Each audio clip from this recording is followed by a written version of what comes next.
Hello दोस्तों, स्वागत है आप सभी का हमारे यूट्यूब चैनल विधिकारी में।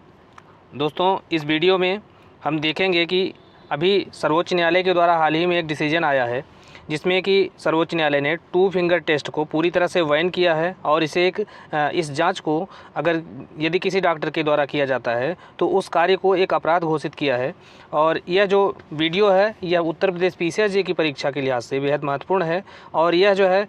2 जगहों पर इसे पूछा जा सकता है। एक तो लॉ फर्स्ट पेपर में जो कॉन्स्टिट्यूशन वाला पोर्शन है, संविधान वाला पोर्शन है, उसमें अनुच्छेद 21 के अंतर्गत इसे निजता के अधिकार के अंतर्गत पूछा जा सकता है और दूसरा इसे जीएस खंड के अंतर्गत, जो जीएस वाला पेपर है उसके अंतर्गत भी इसे पूछा जा सकता है। तो इस लिहाज से यह जो टॉपिक है यह बेहद महत्वपूर्ण है और अभी काफ़ी चर्चा में रहा है ये जो केस है सुप्रीम कोर्ट का। और जिसमें सुप्रीम कोर्ट ने 2 फिंगर टेस्ट इसको जो है पूरी तरह से इसको बैन लगाया है और इसे एक अपराध घोषित किया है। तो आइए देखते हैं कि किस प्रकार की कौन सा केस है, किस केस में सर्वोच्च न्यायालय ने कहा और 2 फिंगर क्या टेस्ट जो होता है वह क्या होता है और यह किस प्रकार से किया जाता है, किस लिए किया जाता है। इस पूरी बातचीत को हम इसमें समझेंगे, देखेंगे। तो अभी हाल ही में सर्वोच्च न्यायालय ने बलात्कार पीड़ितों पर 2 फिंगर टेस्ट किए जाने को एक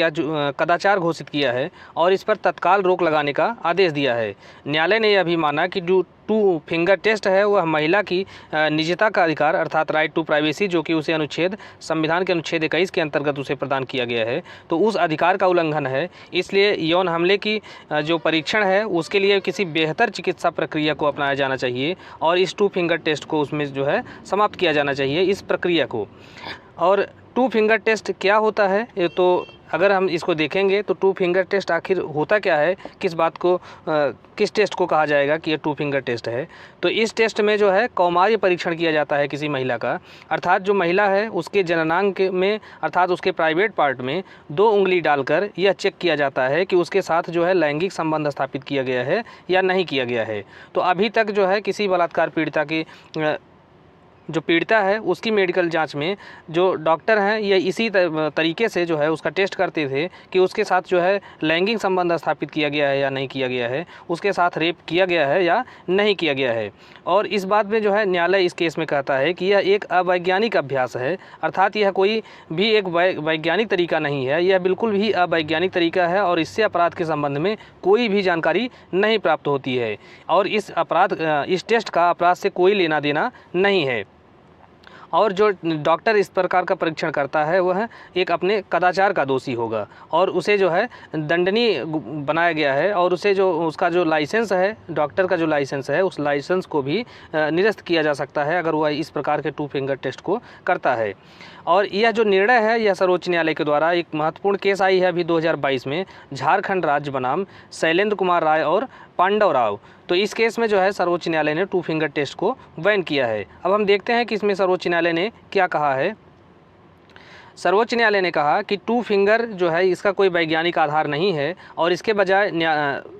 यह जो है महिलाओं को फिर से पीड़ित और आघात पहुंचाता है। तो अर्थात एक बार जब किसी महिला का रेप किया जाता है तो उसे जब टेस्ट के लिए ले जाया जाता है तो टेस्ट के दौरान डॉक्टर जो है 2 उंगली उसके जननांगों के अंतर्गत डाल करके चेक करते हैं। तो इस प्रकार से अगर देखेंगे तो ये उसके साथ दोबारा जो है रेप का अपराध हो जाता है, उसको फिर से जो है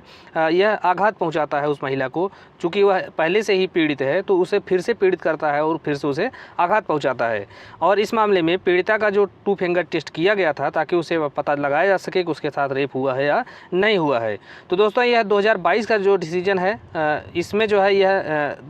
न्यायालय ने बैन लगाया है, लेकिन इसके पहले 2013 में ही एक बहुत महत्वपूर्ण डिसीजन आया था और उसी डिसीजन में सर्वोच्च न्यायालय ने 2 फिंगर टेस्ट को पूरी तरह से बैन कर दिया था। तो वह केस था लीलू राजेश बनाम हरियाणा राज्य 2013 का केस। तो इसमें जो है सर्वोच्च न्यायालय ने 2 फिंगर टेस्ट को बैन कर दिया था और कहा था कि यह जो है महिलाओं के निजता के अधिकार का उल्लंघन करता है और इसलिए इसे प्रतिबंधित कर दिया गया था। हालांकि उसके बावजूद भी यह जो टेस्ट है अभी भी किया जा रहा था और इसलिए वर्तमान मामले में न्यायालय ने कहा कि यदि कोई यौन उत्पीड़न पीड़िता पर इस प्रकार का टेस्ट करता है तो इसे कदाचार का अपराध माना जाएगा और उसे उसके अनुसार जो है उसे दंडित किया जाएगा। उस मेडिकल प्रैक्टिशनर को अर्थात जो डॉक्टर है उसको जो है उस अपराध के लिए उसको दंडित भी किया जाएगा।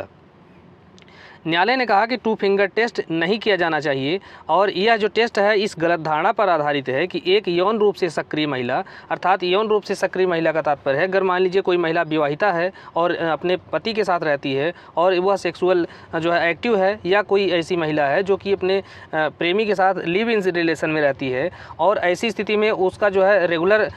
सेक्सुअल संबंध जो है उसके साथ स्थापित किया जाता है, तो ऐसी महिला का अगर बलात्कार किया जाता है तो वहाँ पर टू फिंगर टेस्ट किया जाता है। तो ऐसे टेस्ट से तो कुछ भी नहीं पता चल सकता कि उसके साथ जो सहमतिपूर्ण जो है सेक्सुअल इंटरकोर्स किया गया है या रेप किया गया है, तो इस बात का कहीं से भी उसका पता नहीं लगाया जा सकता है। और यह जो टेस्ट है यह एक पुरुषवादी सोच का है।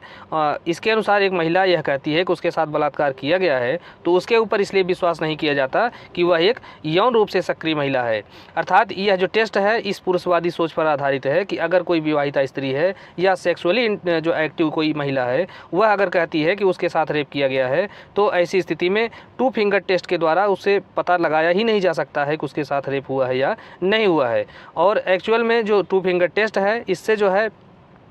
वर्जिनिटी की टेस्ट की जा सकती है, जो कि बिल्कुल ही अतार्किक टेस्ट है और उससे कहीं भी नहीं पता लगाया जा सकता किसी भी तरीके से कि महिला के साथ बलात्कार हुआ है या नहीं हुआ है। और जो बलात्कार पीड़िता स्त्री है उसकी जो मेडिकल परीक्षण होता है वह सीआरपीसी की धारा 164A के अंतर्गत होता है और इसमें जो बलात्कार के शिकार जो महिला है, जो पीड़िता स्त्री है, उसकी सहमति से या उसकी ओर से सहमति देने के लिए किसी सक्षम व्यक्ति की सहमति से उसका जो है मेडिकल परीक्षण किया जाता है। और ऐसा जो मेडिकल परीक्षण है वह उस अपराध की सूचना प्राप्त होने के 24 घंटे के भीतर किसी पंजीकृत चिकित्सक के द्वारा उसका टेस्ट जो है यह कराया जाता है। तो दोस्तों इस प्रकार से यह जो पूरी प्रक्रिया है यही डिसीजन है, ये दिया गया है 2022 में और 2013 में। तो इन दो डिसीजन को लिखना बहुत ज़रूरी रहेगा। उसके बाद आप सीआरपीसी की धारा 164A का मेंशन कर सकते हैं। तो इस प्रकार से यह जो प्रश्न है यह काफ़ी आपके लिए लाभदायक साबित होगा। और